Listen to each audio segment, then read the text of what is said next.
too close. All right.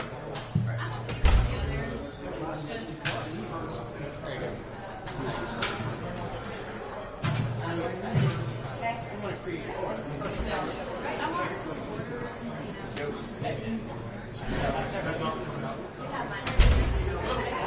Almost close to it. Hey, girl. Look at you.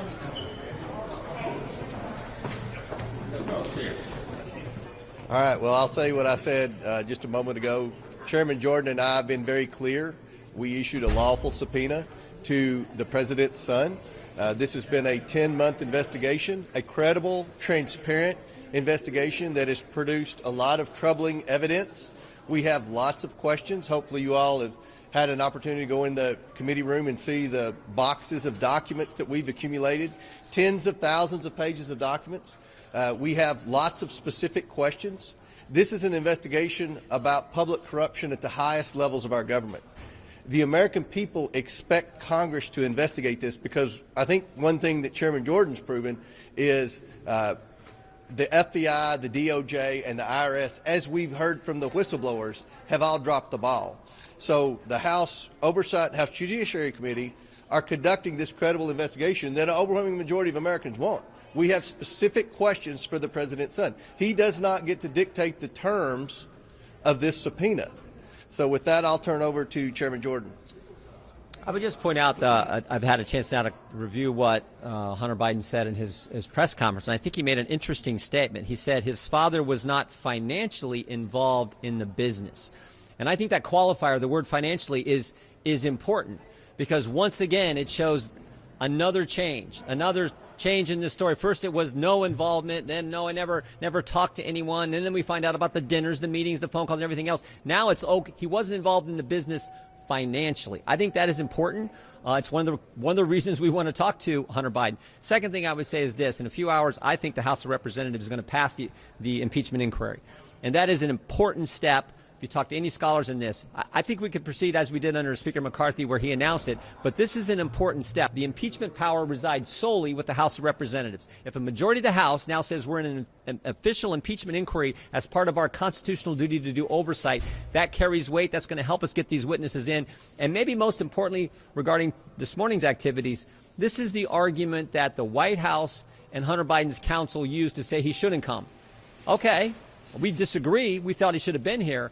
But when we take that vote this afternoon, what's our argument going to be then? We think he should come in. And if he doesn't, we're gonna move forward with contempt proceedings. There's a process we have to follow, but we plan to do that. Had Hunter Biden come in today and answered 3-4 hours of questions, do you think some Republicans would have backed off on the inquiry tonight, possibly, or were you guys hell-bent going forward no matter what? No, they're not going to hold back because we've requested thousands of emails that they still will not turn over.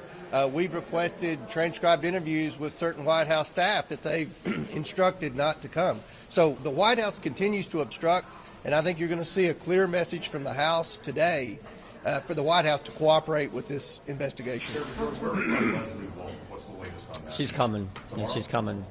She's coming. Yeah, she's coming. We know. We definitely know coming. There has to be a report filed. We're scheduled to depart for the Christmas break tomorrow, but we will begin moving on that report working with the lawyers on the Oversight Committee and lawyers on Judiciary Committee and Oversight Committee to get that ready. But there's a process you have to go through, but we will initiate that process. Are you concerned if you are able to pass a contempt resolution and then you refer that to the Biden Justice Department, how they might handle it? How do you think that process plays itself out? Well, it's supposed to be equal treatment under the law. We know what they we know how aggressive they were with other individuals who've been held in contempt. We'll see what happens here. But all we can do is, we can do our job, and we're going to do that. Do you think it's something the special counsel should handle? We're going to do our job. Chairman Jordan, you yourself have refused the congressional subpoena in the past. Can you speak to the differences? Actually, I did not. I responded. You can go look at the letters. I never said no to it. I just want to know how it was going to work and the process was going to work. And wrote them a letter, and they didn't do it. They didn't do a darn thing. So. But Chairman Jordan, one thing Hunter Biden said this morning was Republicans have mocked his addiction. I've not. For Chairman Comer or Congressman, what do you think of that idea that he's saying you guys are I'm not. mocking addiction. And We've never mocked his addiction. Again, this is an investigation of Joe Biden. Hunter Biden's a key witness because we have a simple question, and the majority of Americans have a question. What did the Bidens do to receive tens of millions of dollars from our enemies around the world? That's a simple question. Every American wants to know. What did you do to receive the money? And we also want to know what role Joe played, because, quite frankly, it's hard for me to believe, I'll speak for myself, that all these oligarchs and the Chinese Communist Party were wiring Hunter Biden millions of dollars because they liked him, because he added value to something.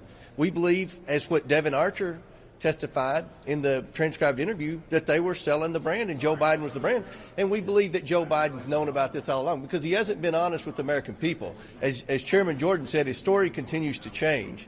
In the very beginning, when we launched this investigation, Joe Biden said he never met with any of these individuals. Now we know he met with all of these individuals. The narrative when we started this investigation was that no money ever transferred to the Bidens while Joe Biden was vice president. Now we know a huge percentage of the money transferred while Joe Biden was vice president. The majority of the shell companies were incorporated while Joe Biden was vice president. So we have a lot of questions about some very concerning transfers. That's why we have the thousands of pages of bank records.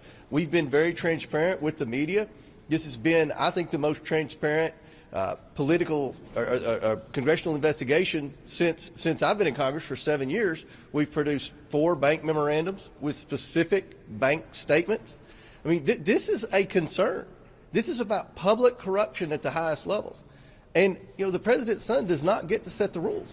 I mean, he's had a pretty good run with the Department of Justice, with the IRS, and with the FBI. But these 2 committees are going to hold firm. We have taken steps to go by the book in this investigation. Now we're in the phase where we do the depositions, and you know what he did today is unacceptable. Some Republicans I talked to in the committee say they do think the evidence is already there. They feel like they've seen enough to actually file articles of impeachment. But you two, Chairman, do you feel like you've seen enough now? Personally? I've said all along, I think the evidence is compelling. But we still need to talk to Mr. Schwerin, Mr. Walker, Mr. Bob Alinsky, Kevin Morris, Jim Biden, Hunter Biden. We need to talk to the 2 individuals who are part of Blue Star Strategies, Sally Painter and Ms. Tramontano.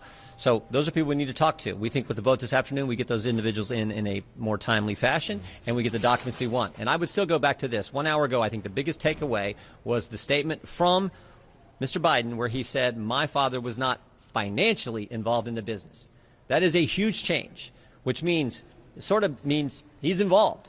I think that's how anyone with common sense would read it. He's been involved, just not financially. That is a huge departure from everything they've said now for the last 3.5 years. So, as the chairman pointed out, the White House's story has changed multiple times. The Justice Department story has changed multiple times on how they handle this investigation. But the story that hasn't changed, the testimony that has been consistent and stood up to cross-examination, is the 2 whistleblowers. Their story has not changed, and frankly, it's been buttressed and reinforced by we've done 8 different depositions of people involved in the investigation at the Justice Department, the Hunter Biden investigation, and none of them have refuted what those guys say. So over time, it just keeps changing from the White House. And this statement today, I think, is the biggest news of the morning, I guess, along with the fact that he didn't show up, which he's supposed to do. Thank you all very much. We got to go. One, Jim Biden, have you guys heard at all from his representatives? Yeah, our lawyers have talked to him. You don't want to talk anymore? Is anything scheduled on that front? We're working on it. After the vote tonight, thank We're you right guys. here.